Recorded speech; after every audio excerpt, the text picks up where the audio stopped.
আমি একটি কবিতা বলে শোনাচ্ছি। লিচু চোর, কাজী নজরুল ইসলাম। বাবুদের তাল পুকুরে, হাবুদের ডাল টুকুরে, সেটি বাস তল্লি তারা, বলি থাম একটু দাঁড়া। পুকুরের ওই কাছে না, লিচুর এক গাছ আছে না, হোতা না আসতে গিয়ে ইয়া বড় কাস্তে নিয়ে, গাছে যেই চড়েছি, ছোট এক ডাল ধরেছি, ও বাবা মরার করে পড়েছি সরার জোরে। পরিপর মালির ধারে, সে ছিল গাছের আরে, বেটা ভাই বড় নচ্চার, দুমাদুম ডটা দুচ্চার, দিল ঠুসি, একদম জোরসে ঠুসি। আমিও বাজিয়ে থাপড়, লে হাওয়া চাজিয়ে টাপড়, লাফিয়ে ডিগনু দেওয়াল, দেখিয়ে ভিতরে শেয়াল।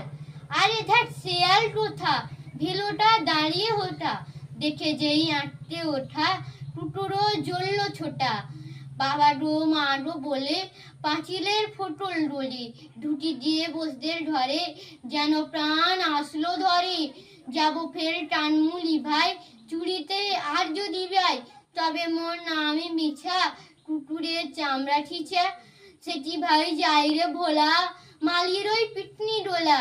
কি বলিস ফের হপ্তা, তও আনা ঠপ্তা। নমস্কার।